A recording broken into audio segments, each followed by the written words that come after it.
Okay, originally this video was going to be about Subway, but please don't click away, I promise it's more interesting than that. A few months ago, John Oliver put out an absolutely smashing hit piece about Subway and how poorly they treat their franchisees. Among other things, John Oliver revealed that Subway allows its franchisees to open stores wherever they want, even if there's another store already there, effectively cannibalizing business. He also revealed that area managers were incentivized to find contract violations in the franchisees they ran, because it would allow the area manager to break the owner's contract and buy that Subway at a discount. So there's this promise of being a successful small independent business owner, and then once you got locked into a contract, Subway basically just shafted you for money. Now, after this piece dropped and then went viral, Subway released an internal memo to all of its franchisees owners, and it is perhaps the most pathetic thing I have ever read. We worked extensively to help the producers understand that we have a new leadership team and a different approach to our business than we had in the past, the statement said in part. Today, our leadership team is focused on providing ongoing support to our dedicated network of franchisees and delivering better food and a better experience in all Subway restaurants. More importantly, we are concerned that the misleading characterizations made by Last Week Tonight with John Oliver may lead to a negative impact on our franchisees, thousands of small business owners whose livelihood is serving guests every day in their communities. Now, when a company releases a highly anticipated PR statement, they know that it's going to reach a lot of people. And because they know that, they release PR statements with two main objectives in mind. The first is to refute whatever bad claim was made against them, and this is usually by shifting the blame. And the second is to promote their own business. Because at the end of the day, these companies exist to make a profit. So if there's a huge potential advertising opportunity in a PR statement, they're not going to miss out on that, even if this is maybe a bit of a morally ambiguous thing to do. And to an extent, the decision to advertise in a PR statement kind of makes sense. Because if you're mad at a company and you're not going to buy their products, then a PR statement probably isn't going to change that. But if you were planning to spend money with a company, even though a recent scandal went down,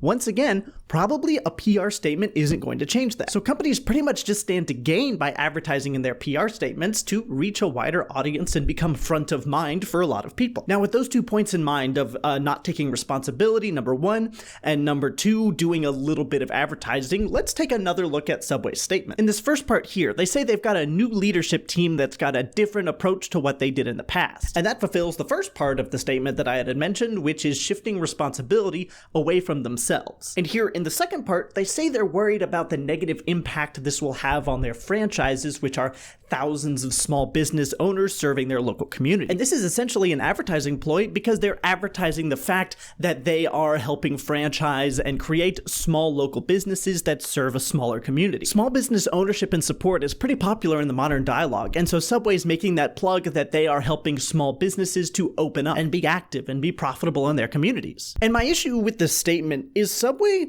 is essentially victim blaming. It's pointing fingers at John Oliver, saying that he's bringing harm to all these small business owners because he pointed out something that was happening, when in reality, Subway is the one that is bringing harm to all the small business owners, because Subway is the one with the harmful predatory practices that led to the hit piece in the first place. You can't do something wrong or immoral or evil and then when someone points it out, look at them and say, oh, actually you're in the wrong because you're causing harm by pointing this out. If I cheat on my girlfriend and then you tell my girlfriend about it, it is not your fault because you were the one that called it out. If I blamed you for calling it out and bringing harm to our relationship, that would be an absolutely insane and wildly unreasonable thing for me to do and say. All you did was make obvious and front of mind things that were already happening and were already known. To suggest that brings harm and as such you are at fault is just pure delusion. So I began writing a script specifically about how Subway is pulling this victim blaming garbage. And then I started thinking about other PR statements that companies make. And I realized they all kind of suck. And I've realized it's for three main reasons. One, they lie. Two, they address the wrong concerns. And three, they fail to state the actions or accountability that they plan to take.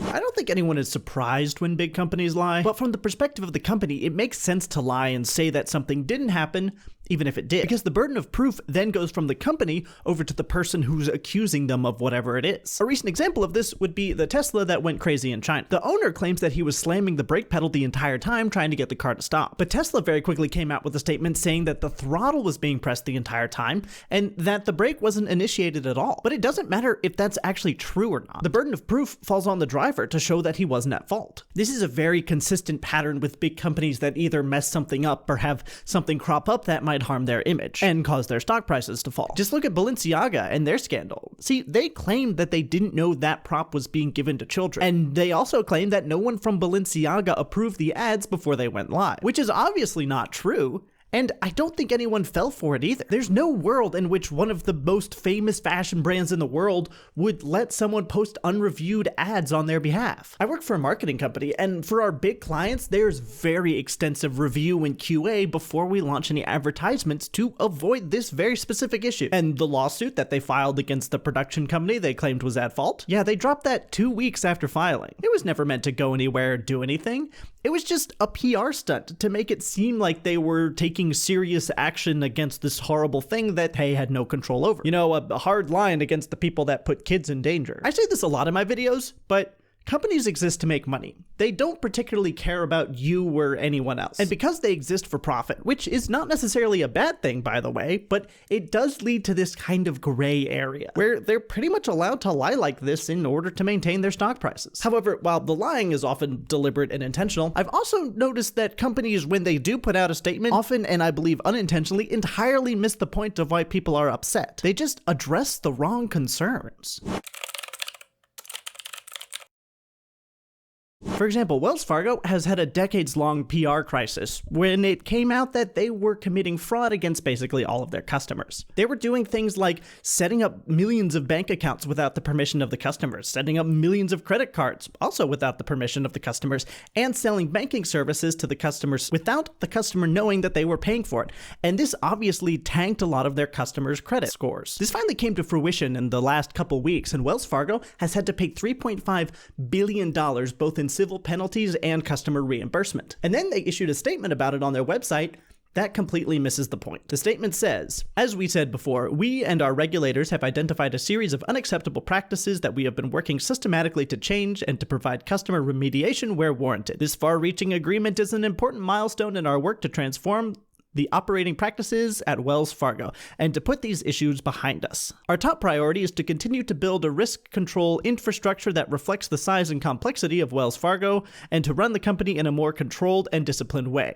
We have made significant progress over the last 3 years and are a different company today. We remain committed to doing the right thing for our customers and working closely with our regulators and others to deal appropriately with any issues that arise." Nobody cares about any of that. You're saying things like, oh, we're identifying practices and remediating the damage done and building new systems. And frankly, that means nothing to me. You've spent a decade committing fraud, lying about it, and silencing whistleblowers. Why would anybody suddenly have confidence that you're going to do the right thing now? I don't want to hear about new systems and unspecified significant progress. I want a list of the executives that approved these illegal activities, a list of the charges brought against them by Wells Fargo and government regulators, and all of them publicly fired. Nobody wants assurances of change from a company that defrauded millions of people. Why would anyone ever believe that or care?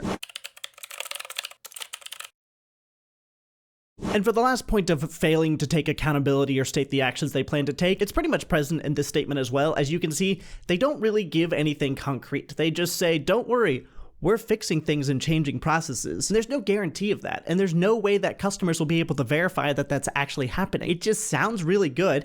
And in reality, there's no knowing if it's actually happening or not because we're not on the inside. So with those three main flaws in mind, I want to talk about what a good PR statement would contain.